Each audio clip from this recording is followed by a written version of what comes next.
meaning that we move section 3 to section 4. Sounds good. What was that?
living it. Gavel in the chair. Yeah, Come on. Here's my gavel.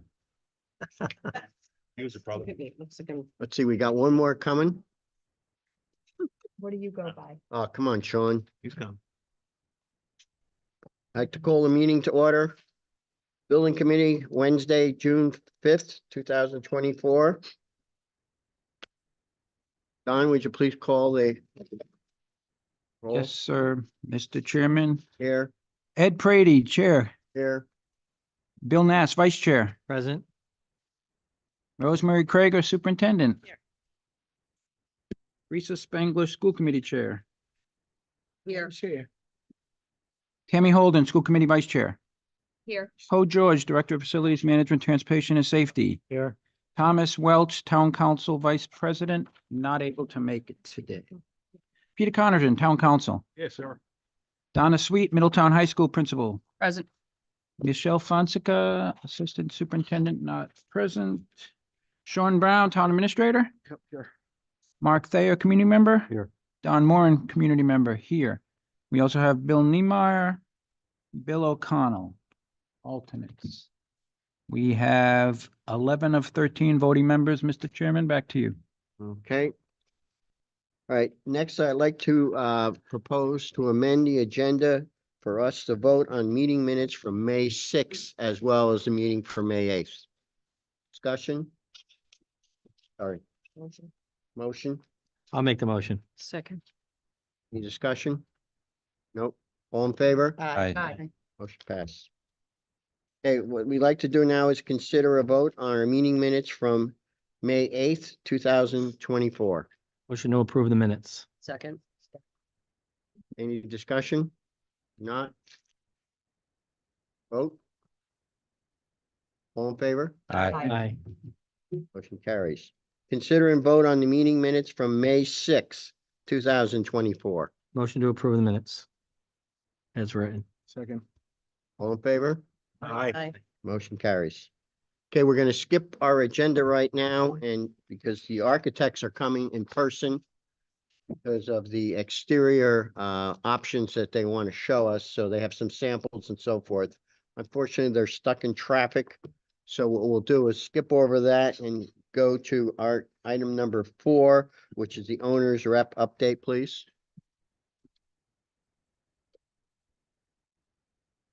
Sure thing. Good afternoon, all.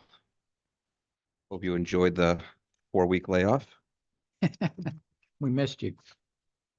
Missed you all as well.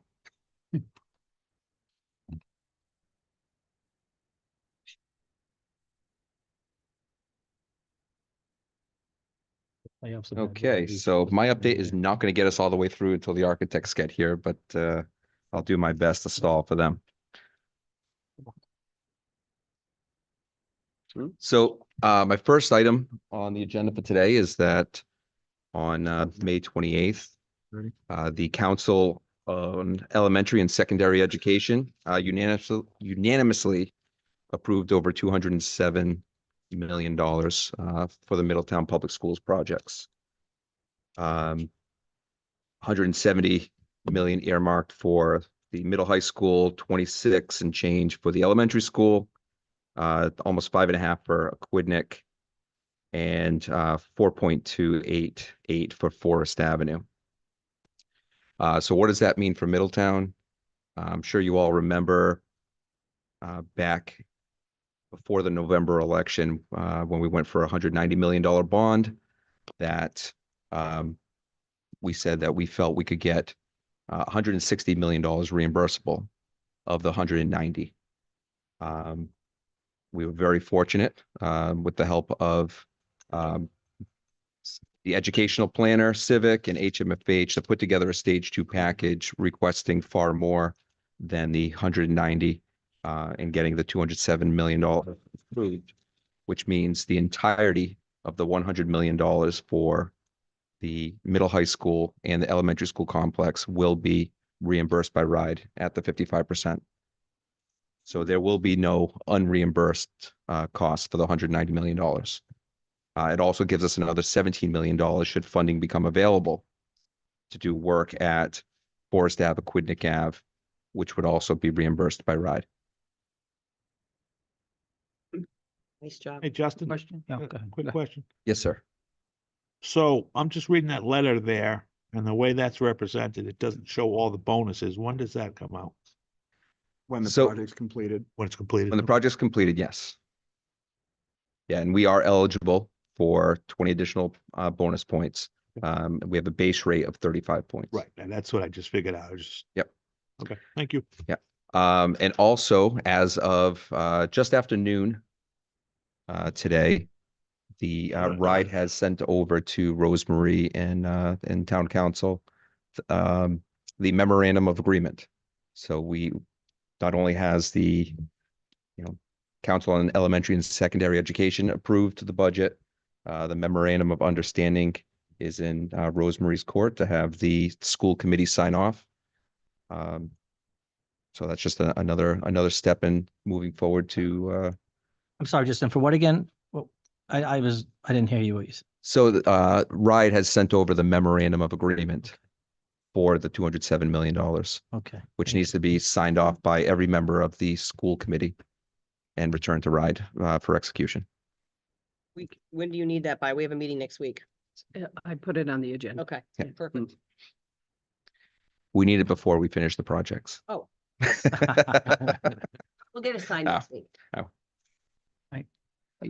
So just a clarification on the reimbursement, because when we originally thought we weren't going to get it fully reimbursable because there was a certain amount of dollars per square foot, we no longer have to worry about that because Correct. we got approved for more square footage. Yeah, originally we were, when we were looking at the original reimbursement, we were really looking at a more traditional high school, which has a much lower reimbursement rate.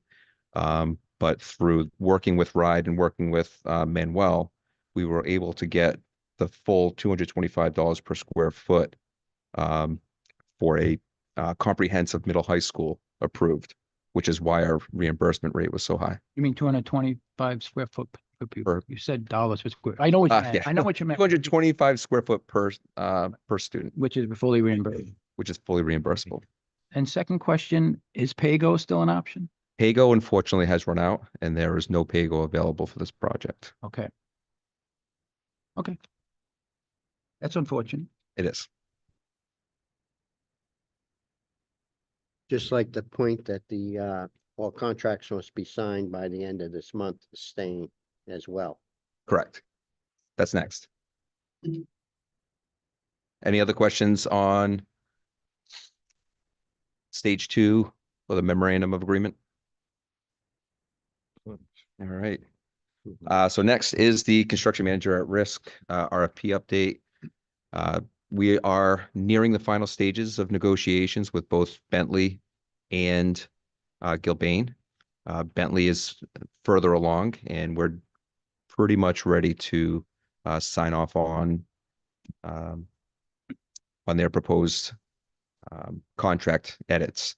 They've been reviewed by Colliers. They've been reviewed by Matthew Oliverio. And we should have that signed within the next week or so. Gilbane had far more contract requested edits. They've been reviewed by Colliers. They again have been reviewed by Matt Oliverio. We are pushing back on some of the items that they requested be amended. And Matt and I are having our final review tomorrow morning before our final edits are sent back to Gilbane. Gilbane is very much aware of the deadline and their legal team is prepared to do an expedited review of our comments so that we are, have a signed agreement well in advance of the 30th. So when are you're gonna send it tomorrow after tomorrow's meeting with Matt? Yes, I have a meeting with Matt at 10 a.m. tomorrow, and they will be sent to Gilbane immediately thereafter. Okay.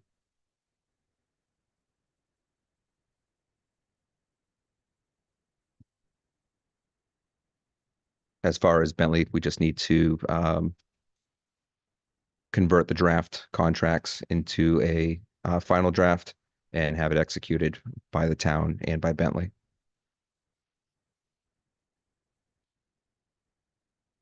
Any other questions on the CMAR update? That signatures would be school committee from the town side. Sean, I'm Sean. authorized to sign them. Okay. Sean just- signs them. Just you.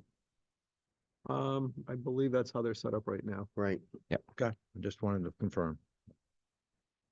So when you're comfortable with the contract, you send it to Sean. So I've been on the calls. Oh, so you're involved, yeah. Is Yeah, Peter at all involved with this? on the peripheral. Peter and Ben are looped in as necessary through the process. Fine. But they've both, I think, delegated to more or less Matt Oliveria with his expertise on these projects. That is true. Yep. I think we're really close. Gilbane they ask for a lot, Of course they do. which is, something that a big company typically does. And I think they got a lot from Newport. Because I think they did less review in Newport, so I think they were hopeful that a lot of the language that was captured. Yep. There would be included in our contract, so. We can't hear. Okay, I'll try. Thank you. That's good. Okay. Yeah, thank you, Justin. Okay. Regarding the budget update, still working with the original 190 million. We spent 3.77 million to date. Again, that's Collier's HMFH. Speak of the devils. And Civic to date. Contracted amount hasn't changed since our last meeting, 22 million, which will change shortly with the execution of the CMAR contracts. And we're still anticipating just under $175 million spent, excluding all contingencies. The upcoming contracts and expenditures, Gilbane's pre-construction contract will be $250,000 and Bentley's $63,500. Any questions on the budget update? The full budget update sheet has been uploaded to the Dropbox. It'll be on the website. Yep. By tomorrow. Yeah, Okay. as has the letter that was issued Right. by the That was council just- on, that- You dropped it just today. I'm sorry? It was today that you put those in our Dropbox, right? Correct. Yep. And lastly, 2-week overview. We'll continue with our construction manager at risk contract negotiations. There's been a slight edit. The planning board master plan submission, we would have had to get the full submission in by June 15th in order to get onto the July docket. We're actually going to push that out a month and have it submitted by July 15th to get onto the August docket. Which still gives us plenty of time before we need to, look into building permit.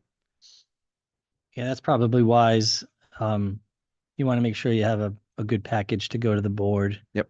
Particularly with elevations and I know that that's really kind of ramping up now as we speak, literally, here it comes. Yeah, so we'll be better prepared Yeah. to submit in the middle of July for the August meeting. And that, we also will have completed our design development as well, That is correct. because prior, did we about 85-90% at this point? Matt, what would you say DD drawings are at this point? Yeah, so we are much better off doing it in this time frame. Yep. And then the last item on the 2-week overview is the hazmat testing coordination. Colliers has set up a meeting with the design team for next Thursday. Actually, no, next Wednesday, I'm sorry, where we will start coordinating which buildings we're going to start doing the testing in as soon as school's out for the year, and we'll coordinate with Rosemarie and the principals as to for access to the schools. And that's planned for the summer? That is planned for the summer. So what we're going to do is we're going to do all the testing that we can, hopefully all of the testing over the summer, but we are not going to write any of the abatement plans. Abatement plans are only good for 1 year. So we'll have all the testing and we'll get the test results, which will aid us in the pricing and the coordination for the asbestos abatement. But we will not submit the plans until, within 1 year of demolition of Gaudet. And depending on the schedule of work at the current high school, most of the abatement work when we're doing the administrative offices will be in the last summer of the project. So much of the abatement will be done in 2027. The data doesn't have an age. I'm sorry? The data that you gather from the testing doesn't have an age like the permit. Correct. Yeah, there's no statute of limitations on a hazmat report, but an abatement plan does expire. I get that. Yep. The build out for central office is one of the last parts of the construction. There's no great rush to get out of this building, although I think there is probably desire to do so if the town's going to move forward, but that makes sense. Yeah, what we can't do until the new middle high school is completed is we can't alter the high school to make it unusable for the current students. Right. So yeah, it will be quite a rush in that last summer to get the administrative offices done and all of the work that would have impacted the high school students. But I'm confident that we have a good plan and we'll be able to execute it in those 10 weeks that we have. Bill, you just mentioned this building. I don't think this was in the scope of the. No. No, For a different purpose. Oh, okay. yeah. But it's not part of our scope. No, of I mentioned abatement. it only because there's no great rush for this No, okay. administration to get out of here. I just wanted to make sure it was clear. And we always have to keep in mind, interruption to the student process is our most important priority. Yeah, and the plan, for the existing high school is to have most of the work done over, the next few summers. Mhm. There may be instances, where, Bentley will want to get into the building during vacations, perhaps even during the school year, for work that will not be disruptive to the students. But that will all come as we work on our logistic plans and coordination with our construction manager. And I think one of the things true with Bentley is going to be those general conditions to ensure that, we do live up to our thing to have non-interference of the school. Absolutely. So that's key, is to make certain those are in place.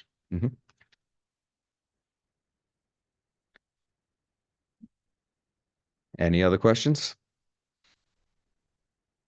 Thank you very much. Okay, Matt? 2 minutes? Sure. You want us to do When- ours? You need more than that? We can go through. Could do a ours. little school update. Why don't we do our items? We'll go ahead now and do the building updates. You're on there, Don. Yeah, Should go so, with that. I had put this request on, Tammy and I have maintained the website. I mean, it's easy to post like minutes and agendas and factual information. But for stuff like Q&A, I just wanted to ask what type of process you wanted to use to put those types of things up there. Something that came up recently was, a repeat question about why are we building a school? Because population is declining, student population. We've already addressed that prior to the election. Mhm. I had put some verbiage, I worked with Ed and some others and Carly as we put together a one-pager. So as things come in the future, if you get asked questions, what do people want to use? Do we want to bring it here and just say, hey, this is a proposal? Do we want to get some feedback and then just put it on there? Because we just don't want to put stuff up there and not have it vetted somehow. Probably a good idea. Put it in front of the.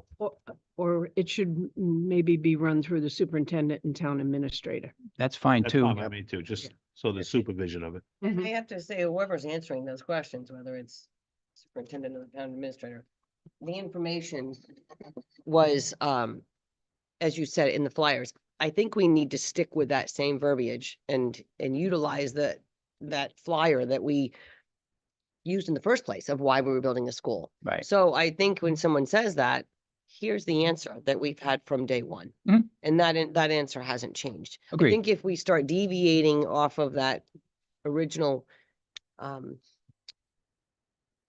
don't want to say manuscript, but the original flyer that we created, which is I all mean, factual. and that the It's- flyer was the facts. Right, so we it's wa- factual. It's I the mean, if same as, the information is the things same change, today as it yeah. was. I'm not as concerned about this question as much as in the No, but- future. If you get a new question that we haven't I answered. think it needs to go, to Billy and Sean. Okay, why don't we'll do that. Well, from moving forward, if somebody gets something, we'll just run it through the administration and that's fair. On both sides, yeah. Okay, Sean, are you good with that? Billy? No, it's perfect. works for me. Thank you. Thank you. Okay, the next item was I think I need to borrow yours because I just realized I gave away mine. Is the coordination meetings have been ongoing on a weekly basis on Thursdays. And some other coordination meetings, special meetings have been occurring. So I think it's just, this will continue through the course of the summer. And if there's any updates that change and the committee needs to know about it prior to the next meeting, since we're meeting on a monthly basis, I will definitely put something out to the building committee informing you of the same. Okay? As far as the summer meeting schedule, I know that we've adopted the idea for July and August, apart from now our appearance at the planning board in August, that our next meeting will be on the 19th of June, since we are sticking to 2 meetings a month rather, excuse me. And this is crucial because this will be the last meeting we'll have prior to the completion of the design development. But So, that's a school holiday, oh, Juneteenth. Juneteenth. So okay, how about if we skip to the 26th then? that's what I was going to propose as well. They'll give us 3 weeks from, because we canceled July 3rd one last time. Yep. So we have 6 weeks between now and the next. Why don't we meet in 3 weeks and then in another 3 weeks instead of, if June 26th works. I may not be here.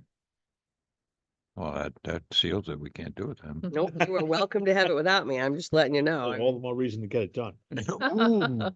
Yeah, why don't we just, Peter, Kidding. I wouldn't expect that from you. I didn't because of the expect that from you. design, we're going to want to see the design. Yes, and then that would mean if we did that kind of a cycle, our next meeting would be on the 17th. 17th.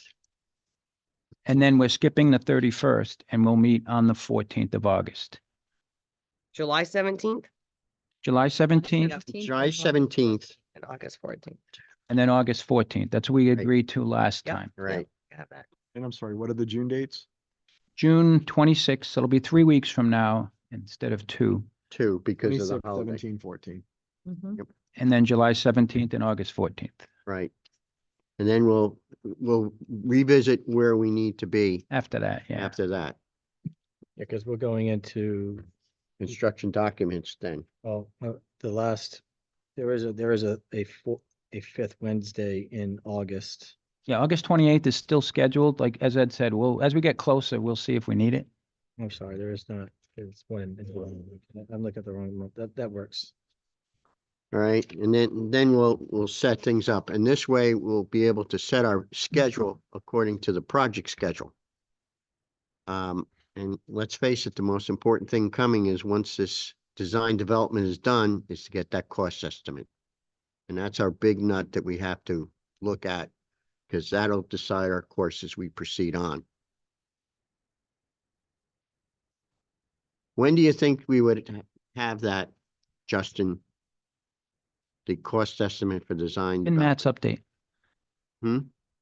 It's in Matt's update. Okay, Tells you when we're submitting to the estimators. that's when. I'm asking when we would see the estimate. Approximately. Ed, could I just, for the school update, Sure. something, The school department, we just got award. We heard it during that stage two when they announced the school department was awarded $100,000 for Get the Foam Out project. There were Okay, a number of school districts, and this is quite a nice grant. The intent is to buy some of the kitchen equipment that we could use in the new buildings. So we were happy with this award. okay. School committee just, it's the first time they've heard of it. Very exciting. Yep. We love money. Yep. We love grants, especially one-time expenses like that. Mhm. So ask a quick cost. So, going back, Ed, to answer your question, Yep. the estimators are gonna need 3 to 4 weeks once 3 to the 4. Okay, the documents are out. However, it's a little bit of a longer process with design development because now that we have, we're going to have 2 estimates. We're going to have mhm, Elena and the construction manager Right. estimates. Once we have those estimates, we then have a reconciliation meeting. right. That way we come out with one reconciled estimate. So there is it's a longer process than just having a single estimator do it, an independent estimate. So then, and then the process with the construction documents. you Same know, thing. Same issue, but what my concern is are we gonna have any delay in the start of construction documents, waiting for these cost estimates to come to us and, see where we're at in the project? I mean, it's a typical process. I know mean, it's a typical process. I'm just uh, saying, I just want the community to be aware that, this is an important cost estimate. It's just, we'll know where we stand and, what our next steps are gonna be. Yes, Don? Can I ask if Carly is for our next meeting to just give us educate us on the process? Because CM at Risk is new to us. Sure. So the design documents here, cost estimator, 3 to 4 week, maybe a little like a little Gantt chart of the cycles, then Right. construction managers, cost estimate, reconciliation. If you could educate us on that process, that would be good. Absolutely. I Thank think you. that's best question. Thank you, Don. You got it. All right, are you all set, Mac?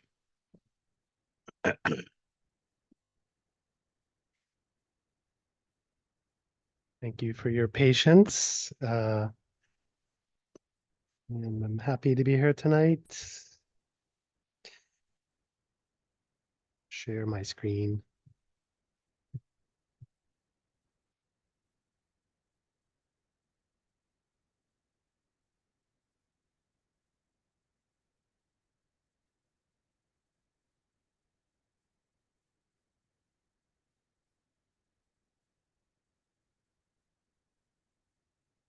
Okay.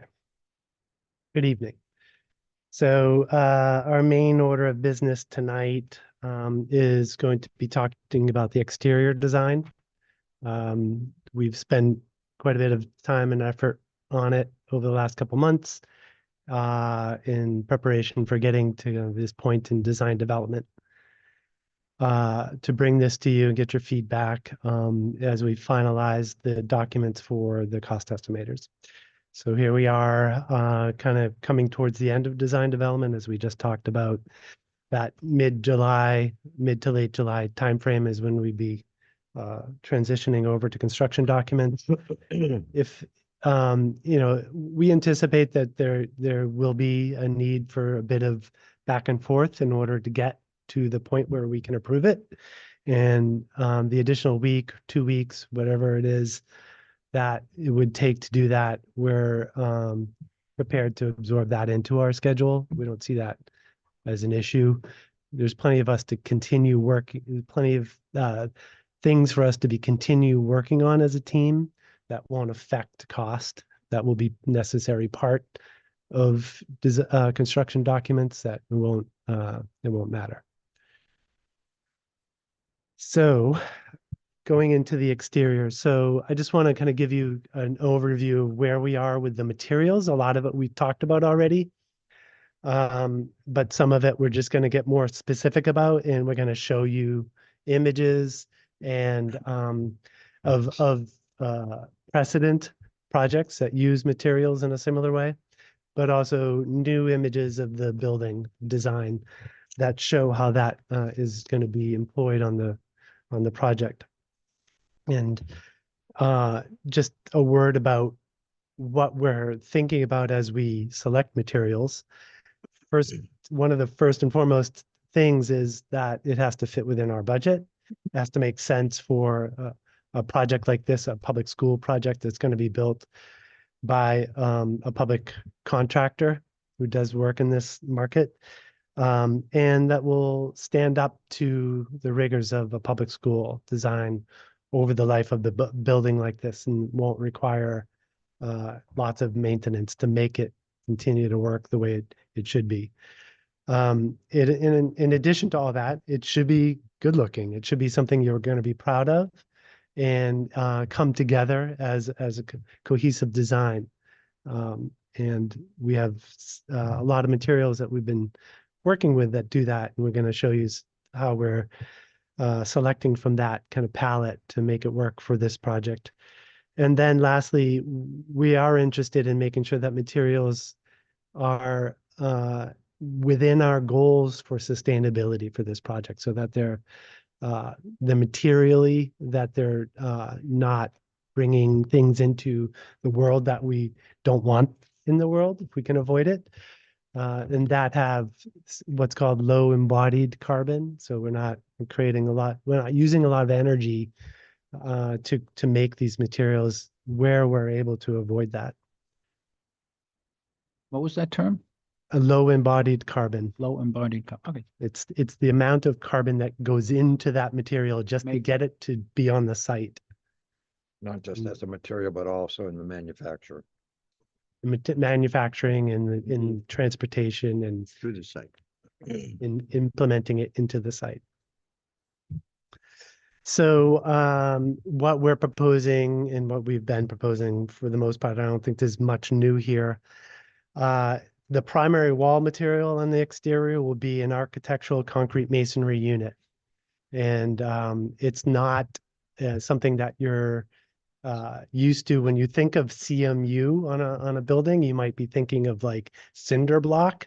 This is quite a bit different. We brought a sample unit with us so that you can have a chance to actually see it up close, because I think that's where it really matters. So when the meeting's over, feel free to come up and take a closer look at it.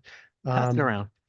Yeah, we're gonna refrain from injuring anybody by passing it around. But as you can see, it's a substantial unit.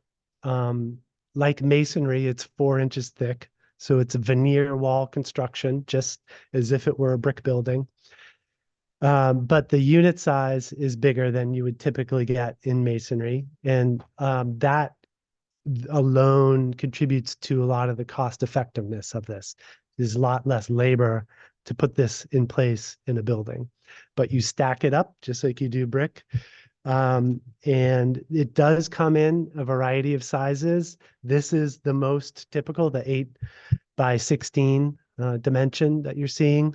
We are also proposing to mix that in with a limited number of 4-inch high units that are 16 inches long, and I'll explain to you a little bit when we look at the elevations.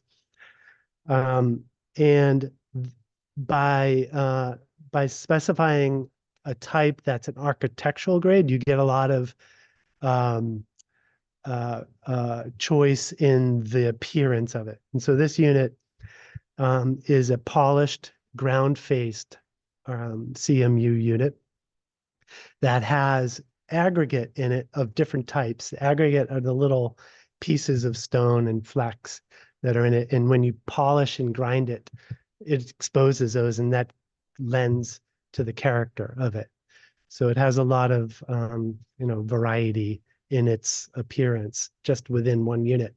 And then there's many different colors and aggregate types and shades that we can pick from. This is just one that we selected as a sample to bring you, but we will be working as the design gets further along to actually select the actual colors and the shades of those units. Has to be Middletown blue. I was just thinking that. We have done blue CMU on a project before, believe it or not. They do have them. Is that regionally sourced? Yes, this one is from a company in Lunenburg, Massachusetts. So it's kind of north central Mass. So it's within that kind of 500-mile radius that you like to consider it as a regional source. There's one in Connecticut that we like to work with, and there's another company, I think it's in Maine. So We they're have all, three there's possible. three possibles within that region. So that would be the primary wall material, but then we're proposing, and there's not only this, polished ground face unit, but we're also proposing one that's a special shape that that we're going to use as an accent, and I'll explain that a little bit more. In addition to that, in addition to these CMU blocks, we are proposing to use metal wall materials in different places on the project. And those often can be in a profile, so they can be corrugated or ribbed in different ways. You can get some pretty refined ones that aren't just like an industrial looking corrugation, but they have specific profiles. And those are, we like to use aluminum in an environment like this as opposed to steel or galvanized steel. That will make it last much longer. The aluminum will be factory finished. It's high performance coating, Kynar coating that you would see as the appearance. There's a lot of the photographs I'm going to show you have that coating on it. For the windows, we're proposing to use commercial grade fiberglass windows. So the frames of these are made out of fiberglass. This is different than what we use a lot is extruded aluminum. And the reason we're proposing fiberglass here is it's a good durable material in an environment like this, but it's much more cost effective than aluminum. Additionally, it has a really good thermal performance. Aluminum is a very conductive material, and so from the exterior side to the interior side, you're always having to deal with the conduction of cold through it or heat out through it. Fiberglass is a much less conductive material, and so the things that you have to do in an aluminum system, you don't have to do as much with fiberglass. And they've gotten a lot better with colors and things. It used to be fairly limited, but in recent years, there's many more manufacturers doing it, and the selection of colors is much better. And in addition to punched window openings and walls, which are the windows, we also have expanses of glazing, and that's called curtain wall. That will still be in kind of more conventional aluminum extruded stick-built systems. And to do that, we use thermally broken so that you don't have the conduction happening from the exterior to interior. So that's the way to use aluminum, to not have that fully conductive system and condition. In curtain wall systems where you have entrance doors, these are doors that have some glass in them. So it'd be aluminum frame with a glass light. Those are called entrance doors. And again, they'd be most often made by the curtain wall manufacturer. So they're made to go into the curtain wall system. Again, these are all coated with high performance coatings with a real variety of colors and types of finishes. And then other doors in the exterior that are service oriented, that don't have glass in them, would be a fiberglass door. We like to use those instead of using galvanized steel, because fiberglass will not corrode over time, and even galvanized steel does corrode at some point. But you wouldn't consider fiberglass for the entrance or curtain wall? No, fiberglass has a much more kind of back of house appearance to it. It's not really suitable for the kind of front of your building. As far as the service doors, what would you use for frames then? We typically will use curtain wall frames for all exterior doors, which means it's the thermally broken aluminum. Even for the service doors? Yep. And Okay. so it's a fiberglass door in an aluminum frame. Right. And aluminum, again, won't corrode. So we avoid the issues you get with steel. Yep. Going up onto the kind of roof and horizontal surfaces. In canopies, the underside of canopies, we're proposing to use aluminum panels there. On the roofing, we've been pricing out the use of TPO, that's a membrane, it's usually either PVC or TPO, and they're very similar in many different ways. PVC has vinyl chloride in it, and that's one of the materials that we're trying to avoid on the project as much as we can. And so that's what kind of tipped us towards TPO. What is TPO? It's thermopolyolefin is like the full name, but it's a continually extruded membrane that comes in rolls. You roll it out, you adhere it to the substrate, and then you weld the seams or glue the seams together. And this will typically come with, the standard 25-year lifetime warranty. You can also upgrade beyond that for a price. So most people are going with that instead of EPDM, which was the product of the past. That's right.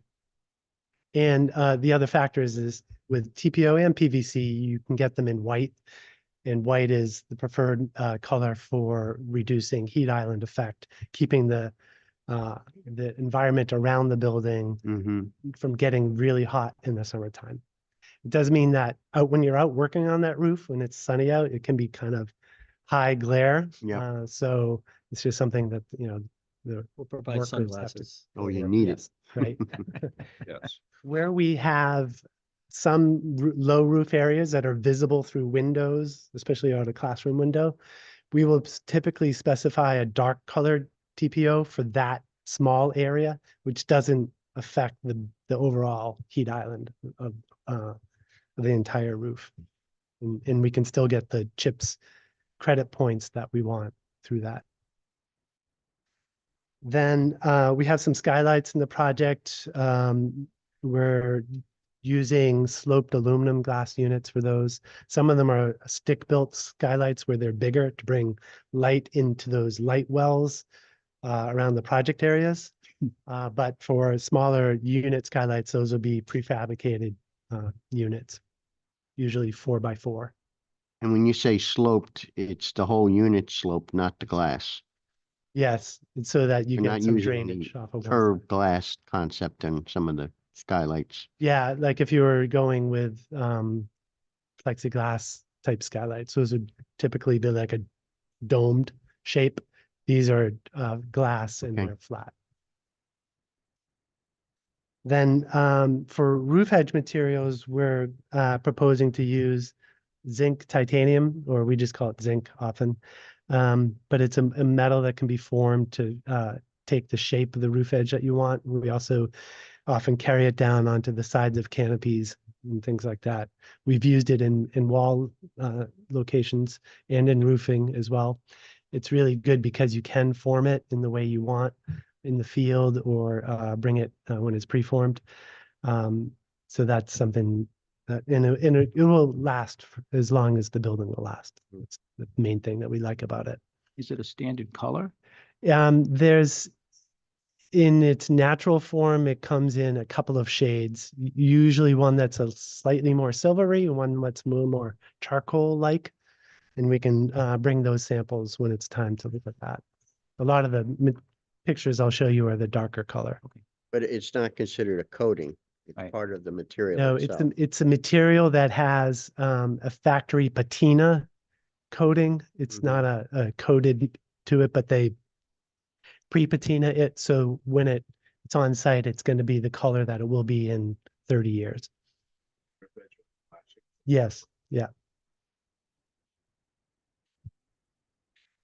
So the last thing is in roof screens, whether it's just a purely visual screen to hide rooftop equipment that you don't want to see from select locations, we usually use aluminum panels, which are perforated. So a little bit of transparency, but we can control how much you can see through it. But it makes the material very lightweight, and so the roof screen doesn't need to be as robust. What about in the case of acoustic screening? In acoustic screens, that's a little bit more substantial material, and we're only thinking that we're going to have one of those on the Right. north side. Yep. And that's a double wall material. It's usually steel, painted galvanized steel with bat insulation in between. And one of the side that faces the noise-making equipment is perforated so that the insulation is absorbing the sound.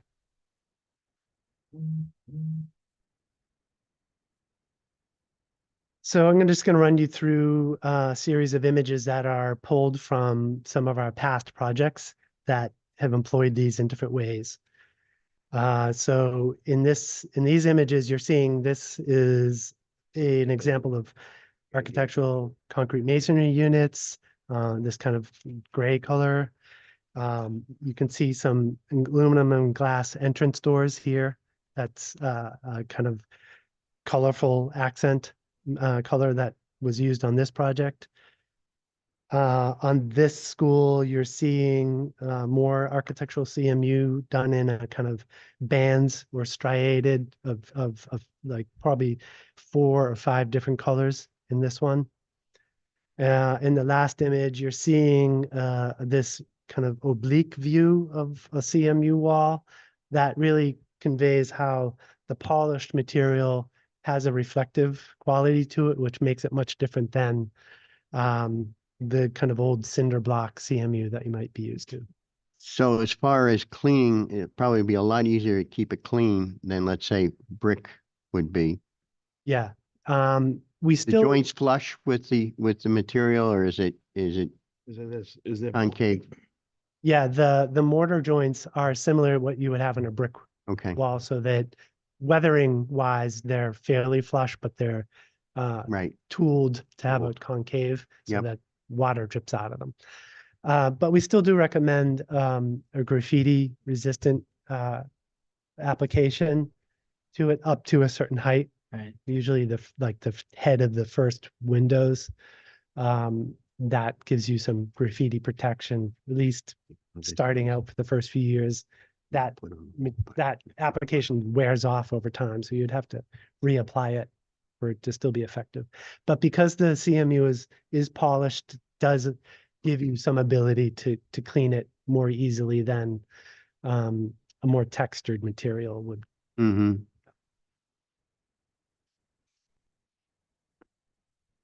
Here you're seeing a variety of different metals. This one is a lap seam aluminum metal panel.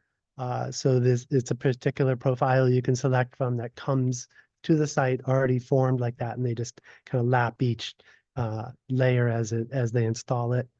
You're seeing that similar kind of application here with a different profile that is in a vertical orientation, and this profile has variety of panels. Sometimes they have flat sections and sometimes they're all corrugated, and that's why you're seeing these different stripes down that.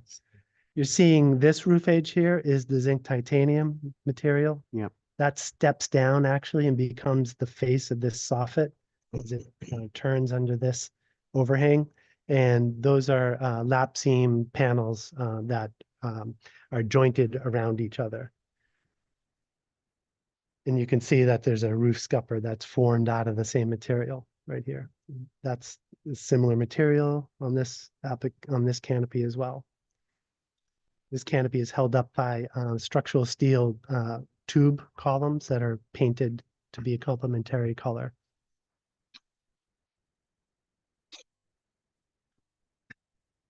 Then going to the Matt, one roof. quick question on the siding. What would be your substrate for that? This Backing the aluminum panels go right over a girt system, on the girt system. and we use a fiberglass girt system so the girts don't corrode themselves because moisture will get back there. Mm-hmm. You have to expect that. Fiberglass is a good material. It doesn't conduct heat again, so you're not having thermal bridges through the facade of the building.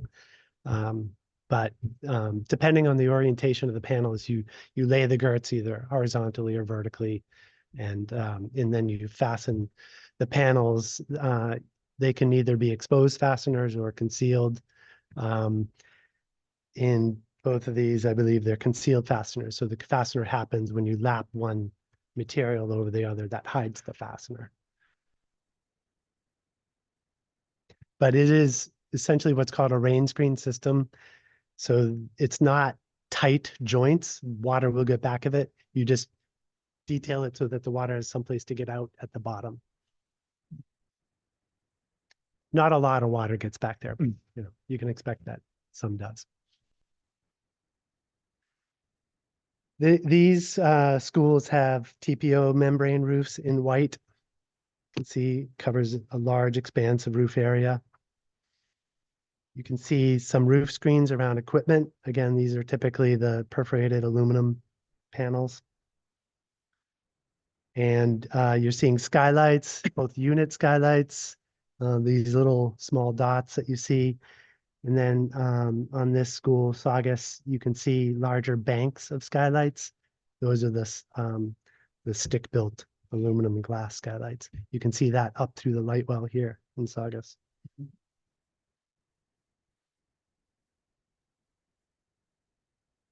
In these projects, you can see CMU, so that's this material here, and you can see that there's 8-inch high bands and 4-inch high bands mixed together. You can see it again on this school, which has a striated application. You're seeing in both of these schools, it's a fiberglass window, so this is a fixed unit, doesn't operate, whereas this is an operable unit. So you can see that this has a thicker frame. This has a fairly thin frame.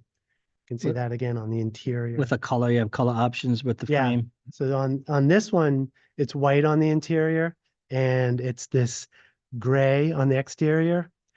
And then in addition to the gray frame, there's a panning extension which spans the whole width of the material on the outside.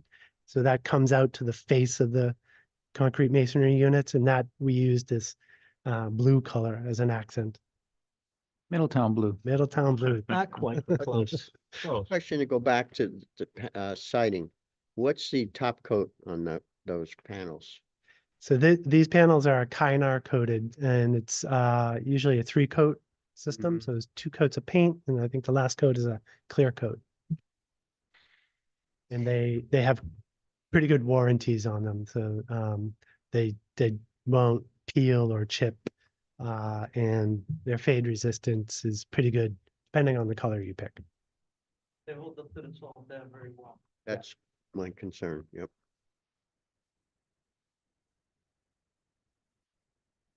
When you pick a color like this, that's when you can get into the possibility of fading. But they've gotten better at it. It used to be that anything that was red would Okay. turn pink over time, and yeah. Okay. So as long as you avoid organics in your paint formulation, then it resists fading.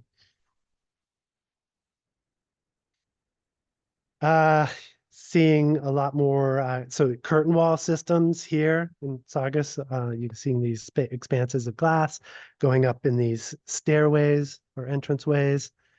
The punched windows are, in this case, are aluminum, but you can do a lot with the fiberglass that you can do in the aluminum.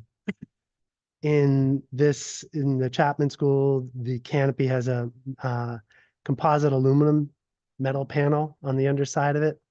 You can see entrance doors here, and aluminum curtain wall systems around the entrances.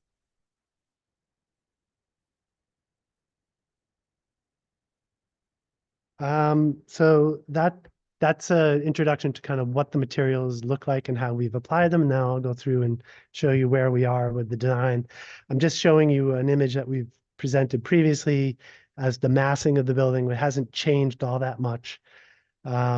It's still the idea that there's 2 main wings, high school wing on the south side at 4 stories, and the middle school wing on the north side at 3, and then this spine or connector between the 2 sides. And on the high school entrance side is where the kind of big forms happen, the gymnasium, auditorium, and some of the administrative offices. The idea that the building has 2 entrances is pivotal to this particular design. How do you give an identity to the 2 different sides that people will come to know as the middle school side or the high school side. But also accommodate the way that people are arriving at the building, which is not as clear because we have buses for everybody coming in on one side and parent drop off for everybody coming in on the other side. So there has to be that immediate connector between the two sides. And so we've talked about the difference in floor level between them, one on the upper level, one on the lower level. And the thing that connects them together is this forum stair. And what we want to do is be able to make that forum stair the thing that connects the two sides to each other by extending that experience out to the entrances and form the canopy on each side for the middle school and the high school. And so you can see in this section through that area that on this side, you're cutting through the canopy of the high school. And you'll see this in the views after, but it's not just a roof. It's got a wall that comes down on one side and it's got columns holding it up. And it stretches out towards the curb where the bus drop off happens.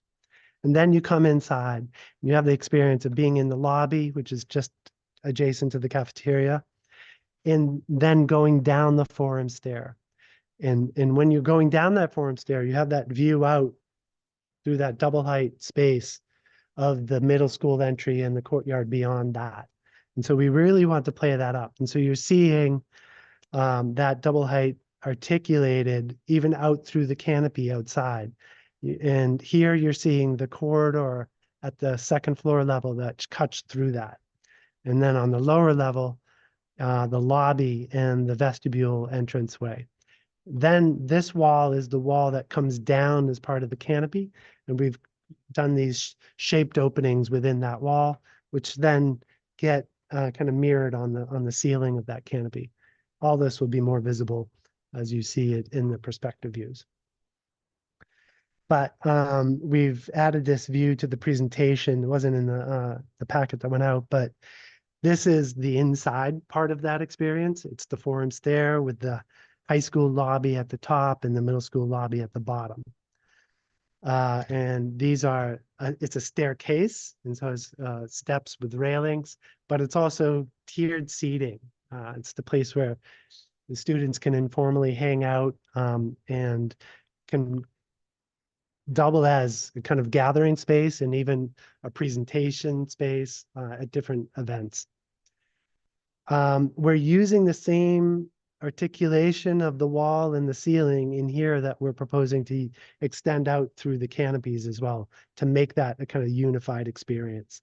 So these are openings to different spaces with glass in them, but they have, it's a thicker wall and the walls flare into those openings. And so we've accented those flared sides of the opening with a darker blue color, and then we're showing the kind of main wall in that lighter blue color. And the color can, you know, we can revisit this more, but this is a first pass at what it could look like. In the ceiling, we would also have flared opening, which would become, so in some places we have light wells coming down, and we have light fixtures. So like this square here could actually just be a luminous light fixture that kind of mimics the openings in the walls that we have.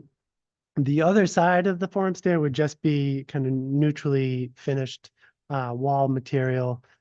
That could be where there's some signage or graphics that could talk about the history of the town or the topics that are going to be selected for the themes in the school.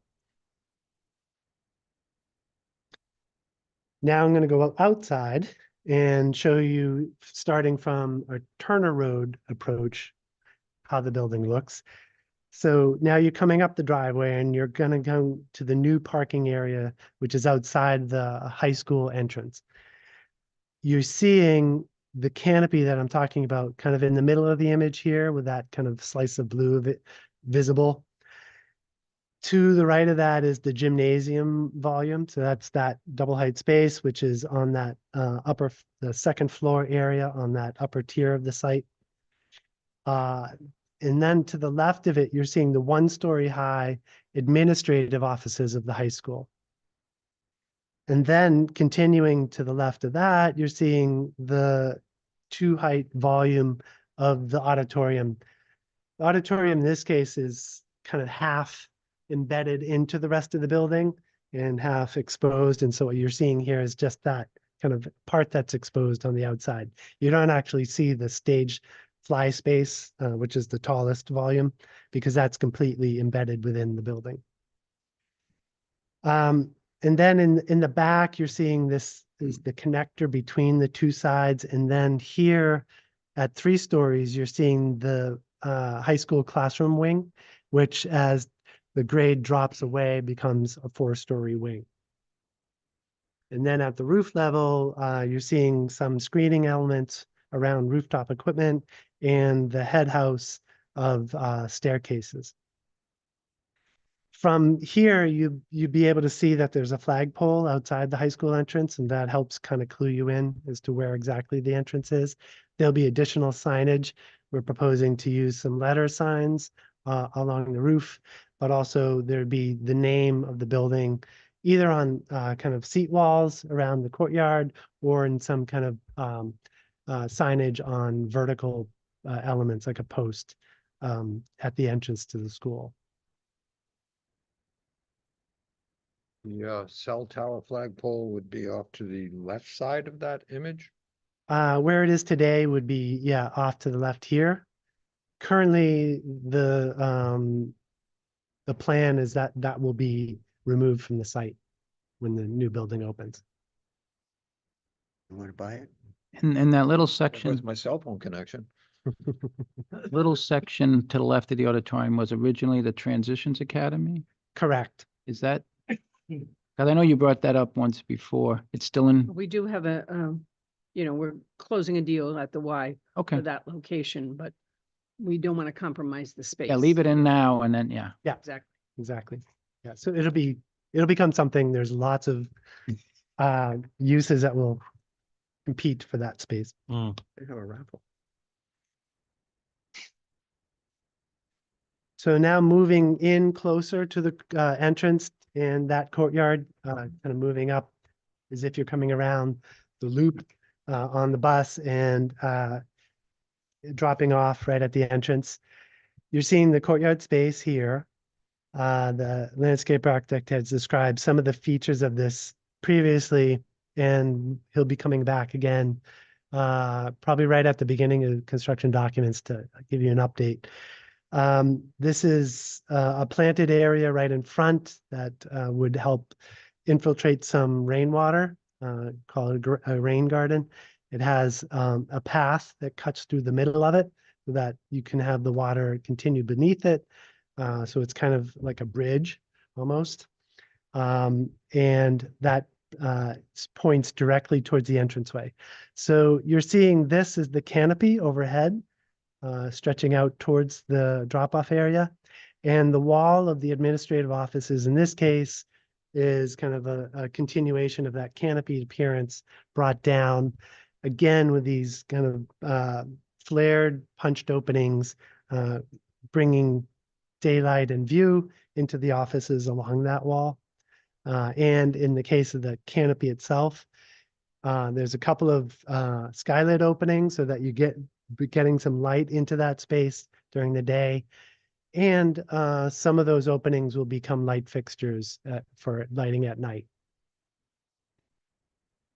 That's held up by these columns, which kind of have a branching form. I showed you an image of the Carver Elementary School, which has the kind of similar thing, structural steel columns holding up the canopy. At the end of that is the vestibule, which is glassed in here with the entrance doors at this location. Seeing the flagpole out front, the seat wall or the wall around the kind of seating area of the courtyard. There's some tables and chairs in this zone. And then the kind of gathering area with some benches in this area. Matt, as you're in that area, I guess the gymnasium, the corner of the building there, Yep. that glass wall, I don't recall that as being part of the design. I'm just curious what, because that to me looks like an entrance. That's where I was curious what the So idea is on we it. do need egress doors at different locations around the gymnasium.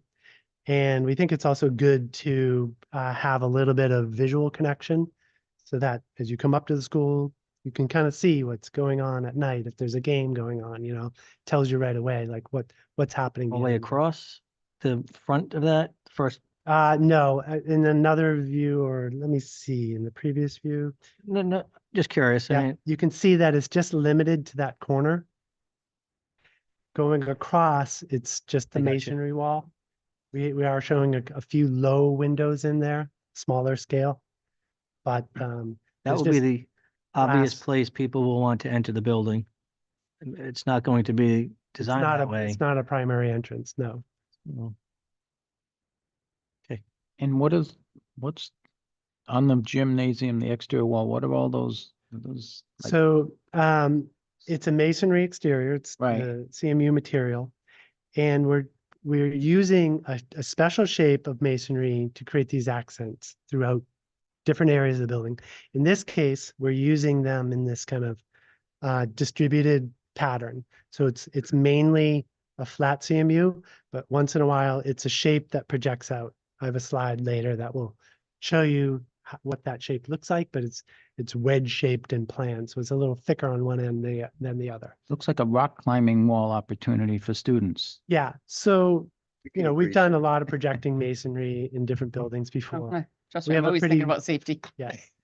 It's not something we, haven't Scale encountered. that. We have a detail where we kind of slope the mortar on the Okay. top of that, which makes it difficult for somebody If to anybody grab try onto. to Yeah. scale the building. Yeah, it's just meant to break the line. So Matt, in your entrance Flat. there, the canopy has an angle up, or is that just the way we're getting the view? It's doing a little the angle of that is tilted so that it opens towards the courtyard Mhm. and kind of forms a loggia I see kind what you of mean. condition. As you're walking out, you're also seeing the space of the courtyard. It's acknowledging that as a kind of public space. Will it And also help with the wind? it'll drain to one side and be captured on the roof. What about as far as wind? Yeah, that's a good question. So, the primary winds, especially in the winter, are coming from the north, which is from the right-hand side of the image. With the 2-story volumes there, you're getting pretty good wind It's protection. the northeast storm wind. Yeah. And the southeast storm winds that we have to worry about. Right. They're not predominant, but that's our. Yeah, worst the other side we conditions. have to look, man. Yeah. So that canopy And is that right impacts the here. high school entrance Right. more so than the. Right, yeah, because in the North Kingstown, when in the design of theirs, they have a front entrance and a rear entrance, and the rear entrance was just a constant, like it was really hard to open the door sometimes. Yeah. And it was just a tornado, vortex of leaves, like just caught in this Uh-huh. like area. So Right. that was a question I had too. Yeah. Just So maybe we mindfulness. just have to take a quick look at the site plan just to see how it exactly lines up. But I thought maybe that up angle that you have besides the effect that you're gathering, would that help with offloading some of the wind load coming in from the northeast, let's say? It might help it like from the wind kind of getting trapped in there because it's opening it up more and there's a way for it then to Okay. have a path out. But I really think with the gym mass here, it's going to be blocking a lot of the main Yeah. path of wind. It's a rare day. You get a straight east. No, very rare. Yeah. Yeah, it's not the prevailing It's wind. memorable when it occurs. That's why I'm on the bottom of the street, not the top. Mm-hmm. So there will be some trees in this courtyard, so there is shade in the warmer times of the year.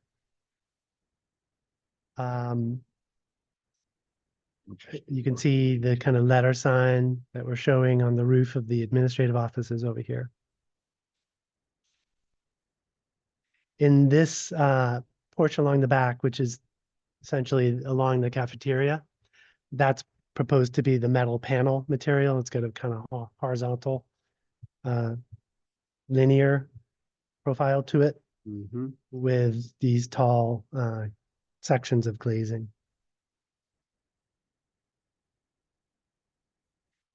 Now, moving around to the other side, this is from the southwest approach. And this is if you're standing on the multipurpose field. Looking at the corner of the gymnasium, not the gymnasium, the high school wing, the 4-story wing. You can see that we have this window pattern that we're developing, and it's a similar pattern between the middle school wing and the high school wing, except in the middle school where the classroom structures are very regular and stack on each floor because each grade is essentially the same layout. It's team teaching, and so you get a lot of regularity there. There's a kind of regular window pattern on that side. In the high school, it's not as regular. It doesn't always stack. There's different size rooms on each floor. On the lower floors are the tall shop spaces along the south. And that's kind of resulted in this more irregular patterning of windows, which we kind of like that difference. It's, subtle, but it's something that differentiates the middle school from the high school and might actually have something to say about your experience. In middle school is kind of more structured, and in high school, it's where you're becoming more independent and have more options. In order to kind of make it less boxy and to lend some liveliness to the window layout, we've done a couple things. One is you can see that there's this kind of textures between or adjacent to some of the windows. And that's this special shaped brick or block, I should say, that I talked to you a little bit about, and done as this kind of inset panel next to the window. It's something that we did go back a little bit and show you on Saugus, which is a brick building, but the same idea. You can see these areas next to some of the windows that are darker. That's a turned brick. So it's kind of a projecting element from the face of the building. You get a little bit of a sense of it here. Just a little bit of texture. It's the same material. It's just providing a little bit of light and shadow on the face of the building.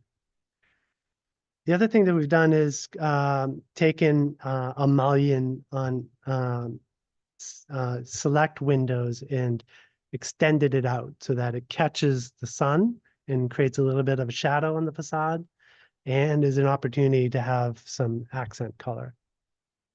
What's the material? What is it? That would be the same as the window projections, which would be aluminum.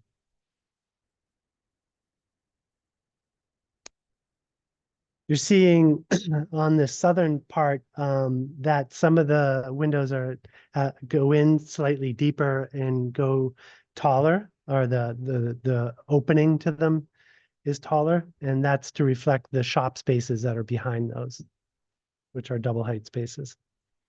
This is the work yard that's outside of the wood shop right on this corner. And within the windows, you're getting, openings that have divisions within them, which had fixed portions and operable portions. So every classroom will have at least one operable window. And now turning around towards coming from the north and looking back into the middle school courtyard with the high school wing off to the right and the middle school wing to the left. You're seeing with a little bit more detail that texture pattern in the block and the window mullion. Here you can see the canopy on the middle school side as it emerges outside. That one is 2 stories tall, and it relates to that forum stair that's just on the inside of that. It's not as long or deep, and that kind of lends itself to having a different appearance because its proportions are tall and short as opposed to short and long. But it's articulated in the same way, same materials, the same kind of playful openings and column support. Just to the left of that is the administrative offices for the middle school side, and then back the connector, which is the corridors between the 2 sides of the schools. I know we're not talking about sites stuff tonight, but just for the knowledge of the folks here, the courtyard has changed a bit.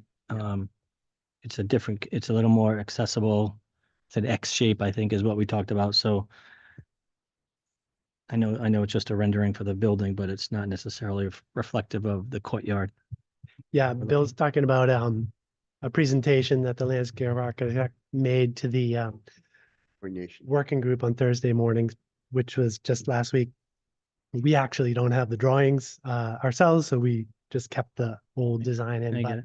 so- So 1.2 that I think everybody needs to realize is as we look at the elevation of the connector, that's the hallway that you'll be walking. Where on the opposite side, it's open from the ground floor all the way up. So it'll give you a much larger feeling to the space. Right.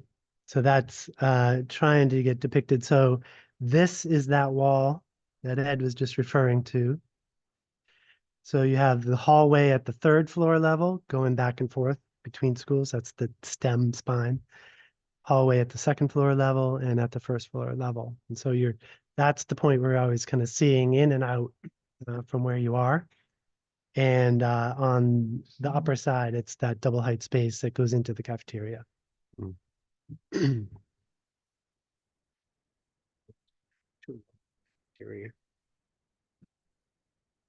And then we added this into the presentation to help explain a little bit more about the masonry design. And so the main wall being the flat CMU units with some 8-inch tall, most of them being 8-inch tall courses with select courses that are 4-inch tall.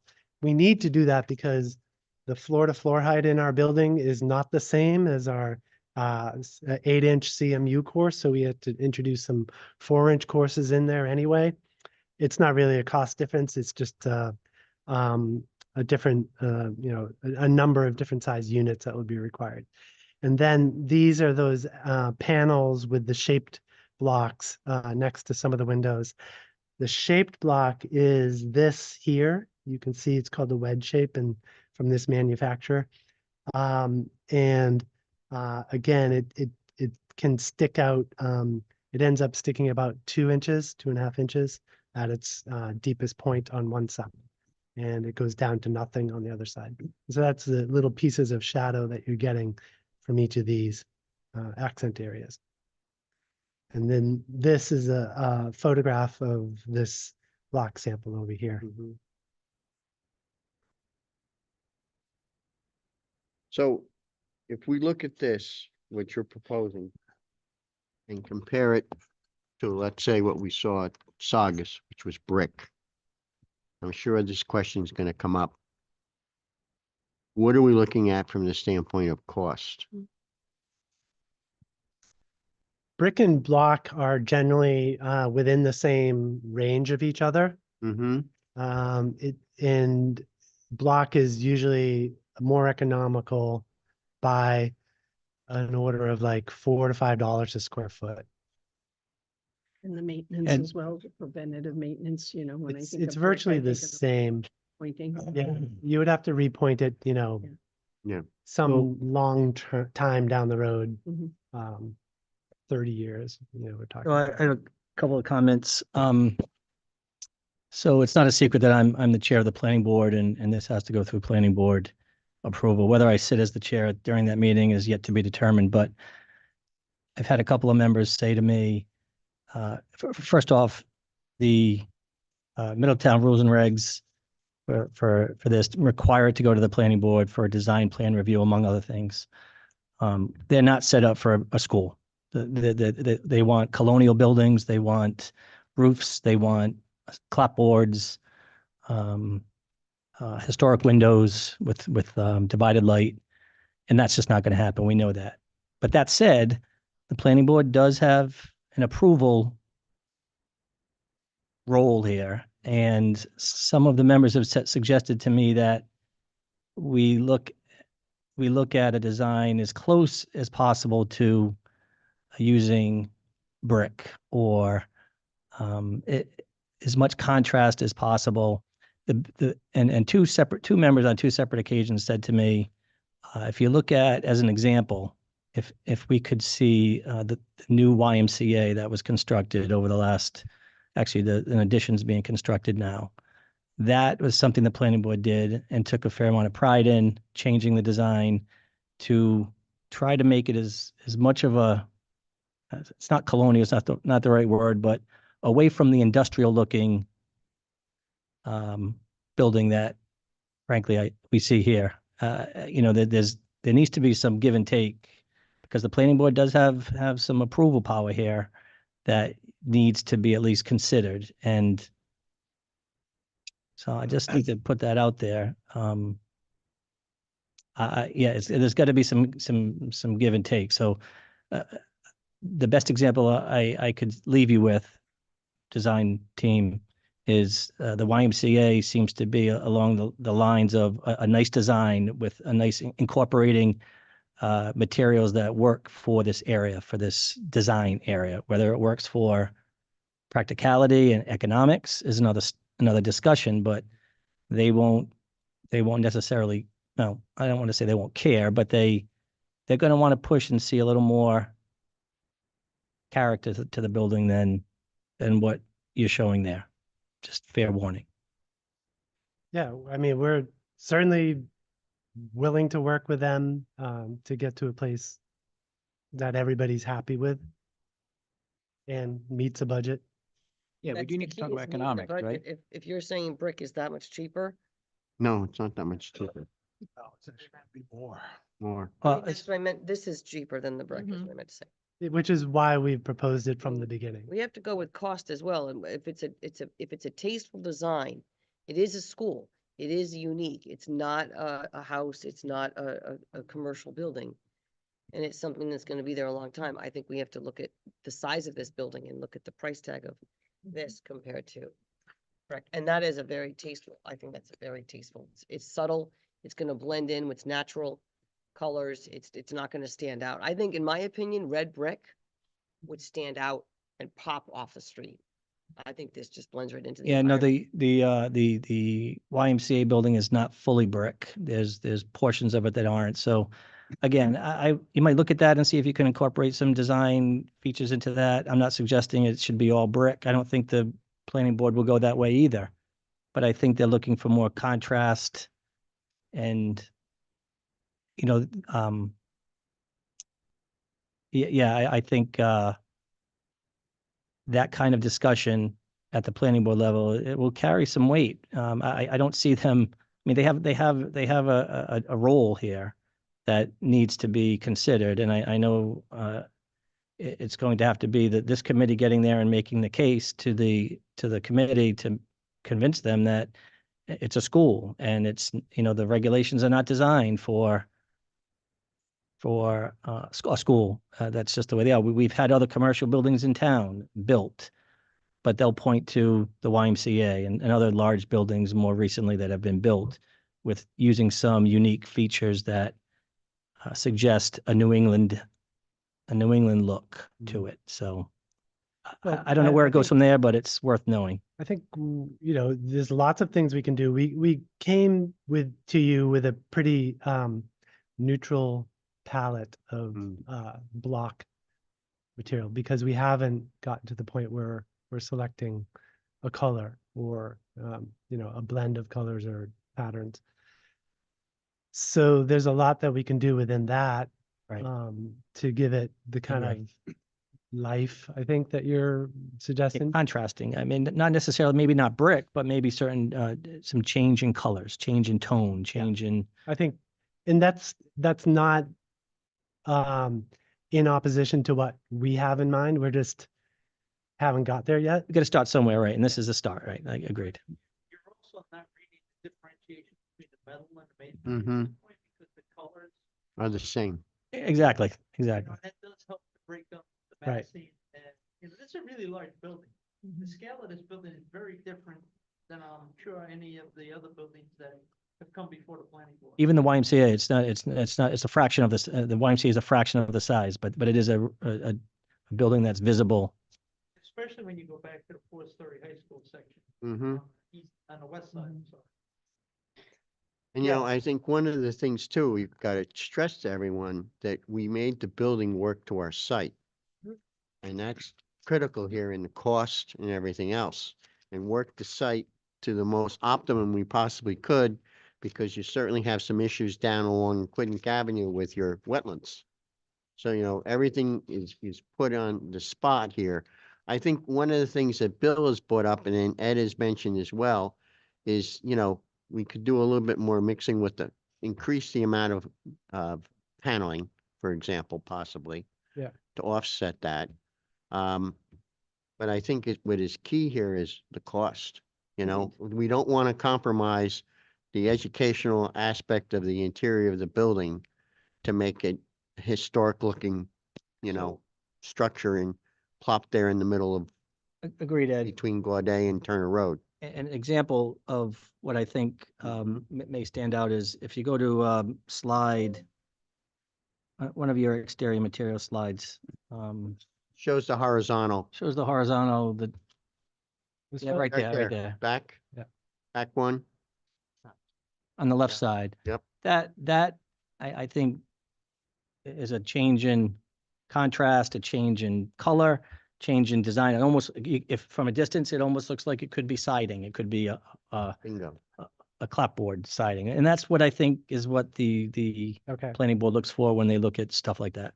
So. Well, things it's helpful to know and hear these comments now, before we go to them, because we don't know what we're going into, so. Indeed, yeah. This would be good for us ahead of that. But I think that slide right there, as Bill's brought up, is, more of we can introduce some of the traditional without getting into Right. clapboard Yeah, and I think. or shake. People get caught up in traditional, historic, and words like that, where I think really what it comes down to are things that give scale to parts of a building, Mm, how to break it down and feel like it's more at your size in places. And contrast is one of the words that you've been using, which I think is a good one.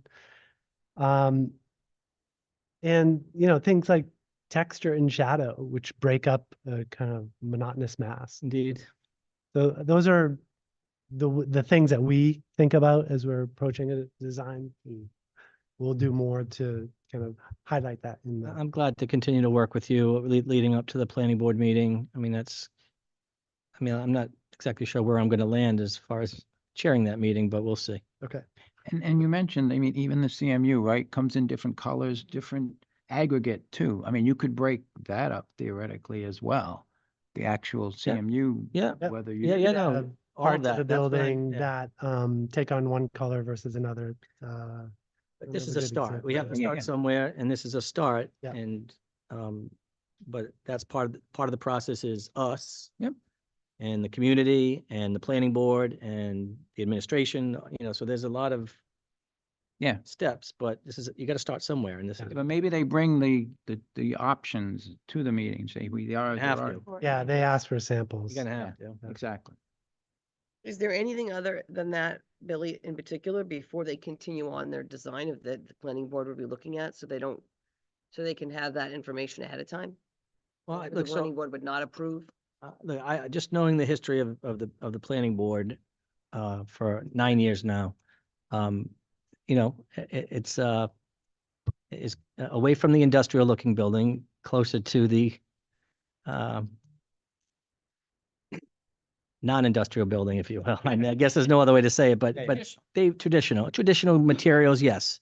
And that's why, the only example I can use on what you've shown is the horizontal Mhm. panels. That is a contrast, that is a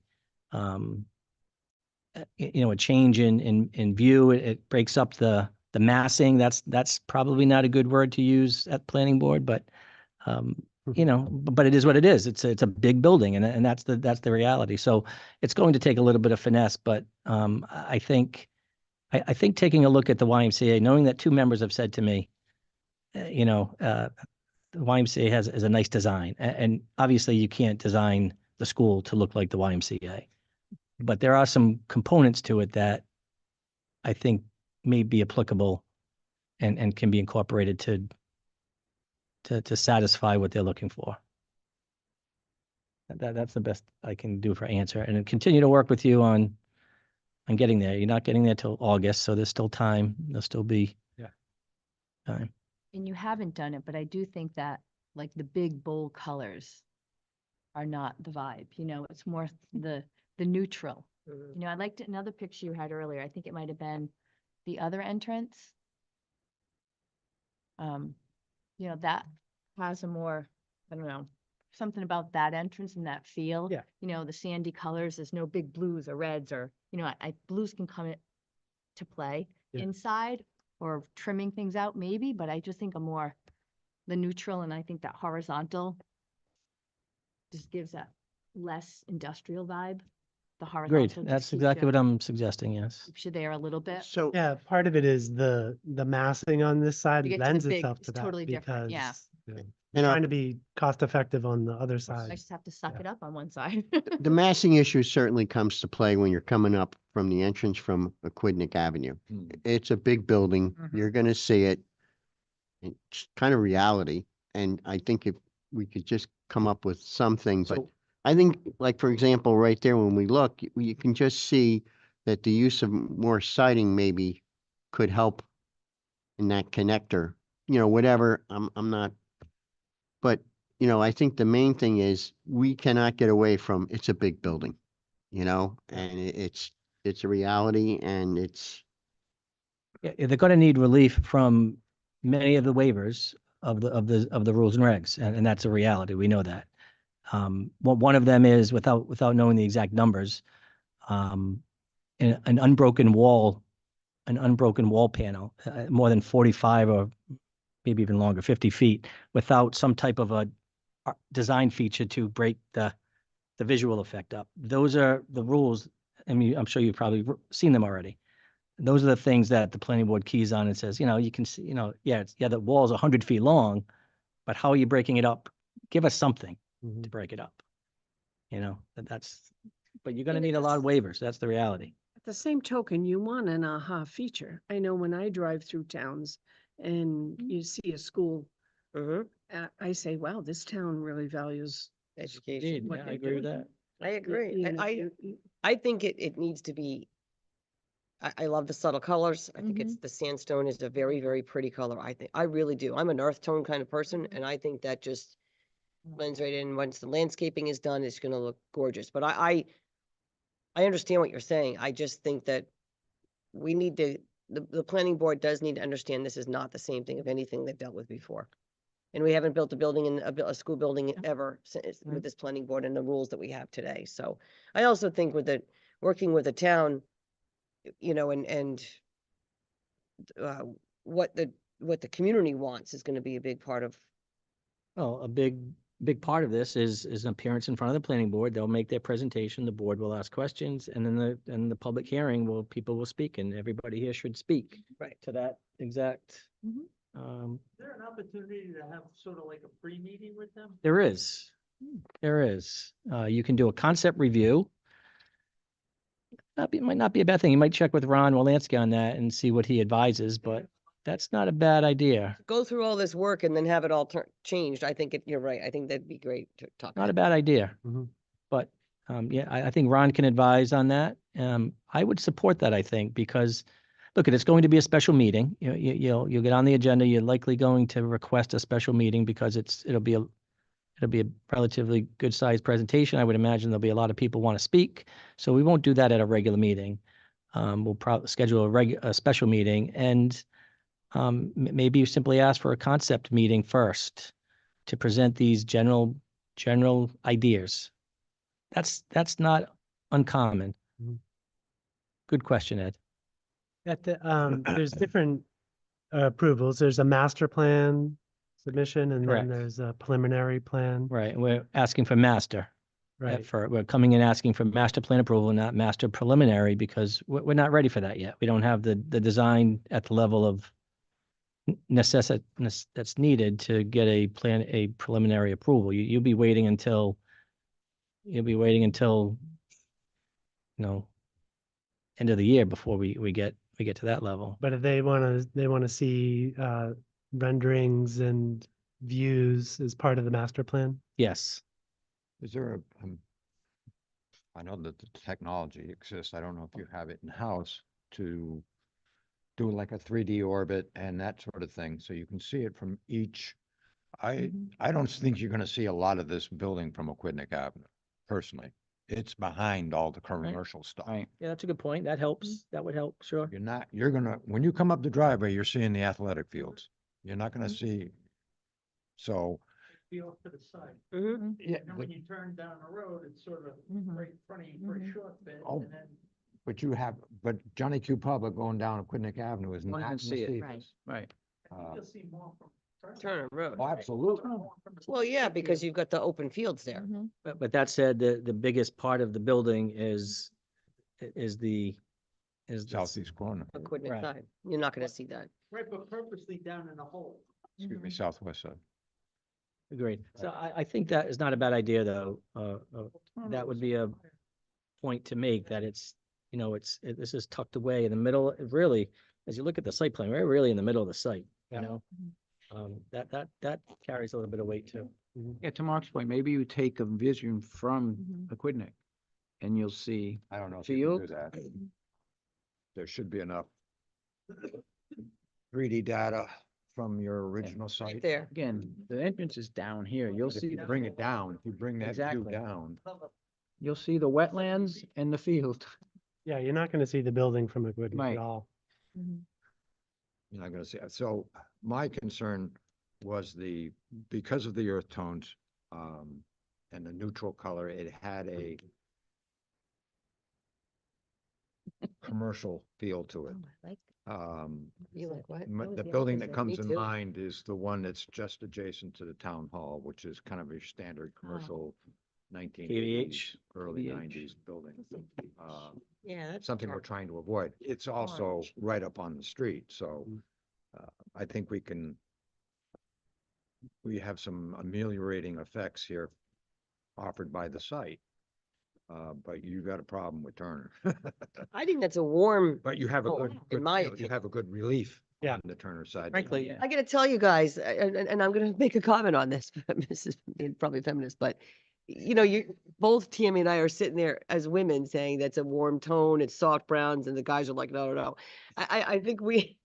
I'm just Some gender issues. It's you're an talking- Right, observation, Donna, weigh in, Donna. So I'm kidding. but I think now, you know, I let them do their thing, but I think we should ask the planning board if we could have a joint meeting. I think we should do a joint meeting It's also hard to read. the versus a public hearing. Right. they won't. They're gonna help to break that up. So it won't be a joint meeting. The planning board can't do that. Why? It's a quasi judicial Yeah, board. the planning board can't do that, but they can do a concept meeting, and I think that's an opportunity to get some input from not only the planning board, but the public. The people who are sitting outside saying, hey, what is this thing going to look like? I want to see, I got an idea. They may throw it out there, but the answer is may well be, there's economics involved here. They need to hear that from you. Mhm. And then so that the planning board hears it as well, because you can, if you come to the planning board and there's half a dozen people there, I don't think that'll be the case. But many times that happens, and we give the waivers and it gets built and people are up in arms because there was nobody there to speak. Mm. So how do Several we, months how do we ago- make that happen? What's the action? Should somebody contact Ron or? Yeah, they should talk with her. Several months ago, I would have suggested that, I don't want to be not transparent here, but we don't give the public that much more of a bite at the apple of what we're doing. But look, we're designing a building, taxpayer money, and this is just one more opportunity on a kind of a low-key meeting. There's not a lot of pressure. It's just, hey, we're asking what you think. What's your first impression? What do you think of, are we on the right track? Are we on the right track? And I think you're going to hear a lot of what I said, but then it gives the, Mind. yeah, Yeah. and you're not going to get any kind of an approval. It's just going to be more of a direction.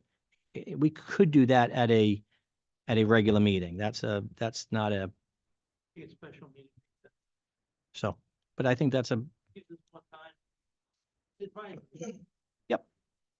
So we should shoot for, like, if you're gonna go to August for the special meeting, do something in July as a conceptual, like If you think, you, concept review?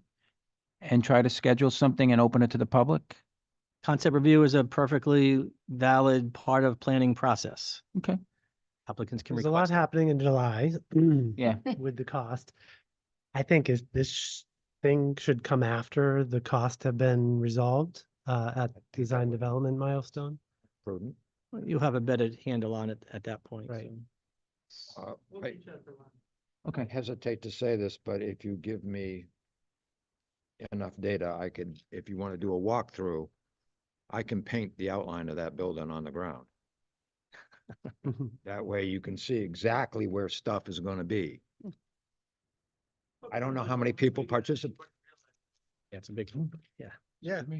The footprint is bigger. A lot bigger than anybody realized. I mean, all you need to We do is all just get your should probably see perspective it. of where the ball fields are.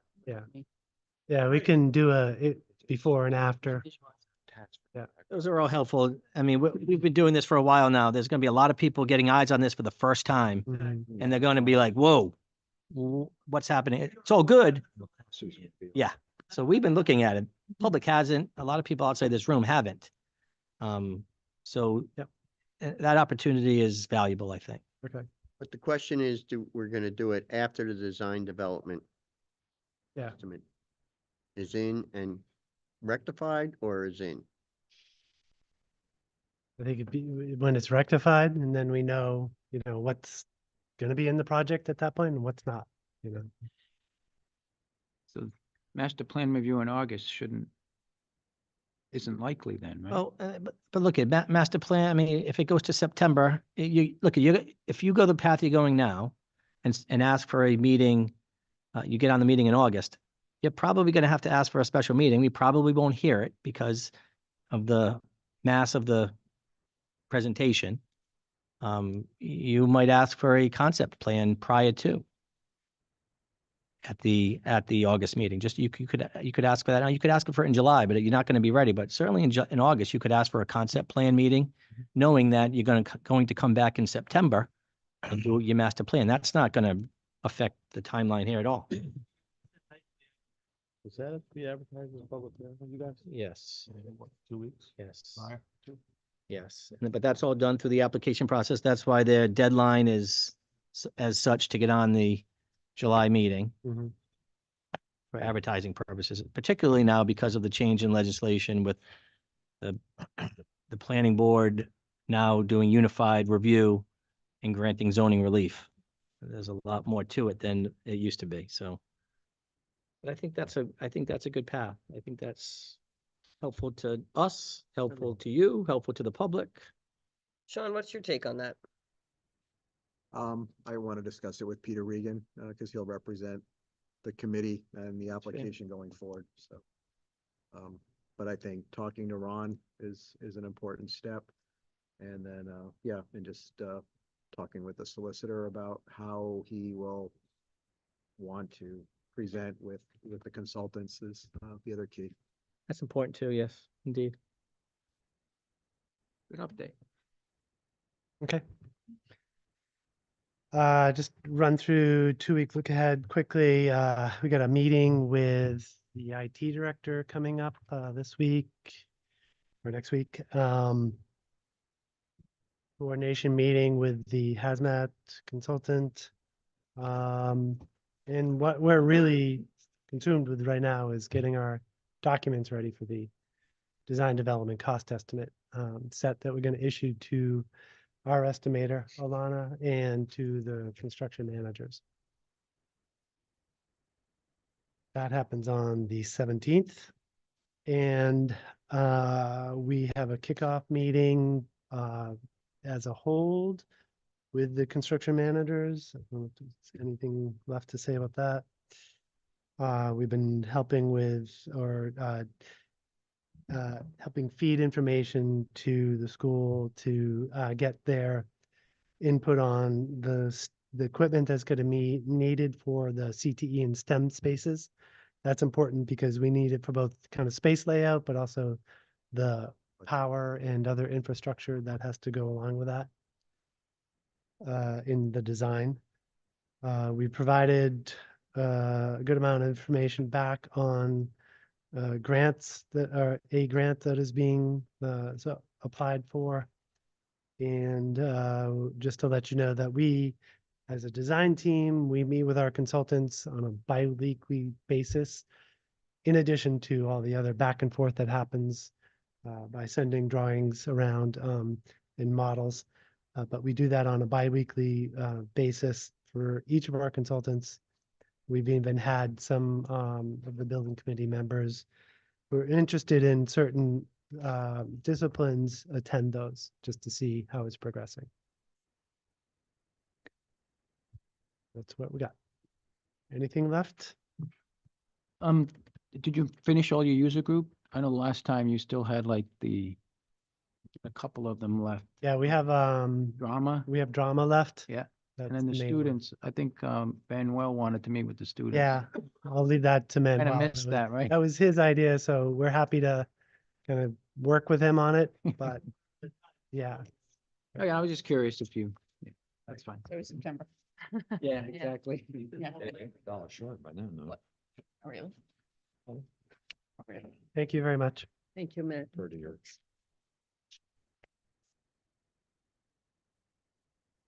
Motion to adjourn. All in favor? Yeah. Thank you. I thought you would do. I was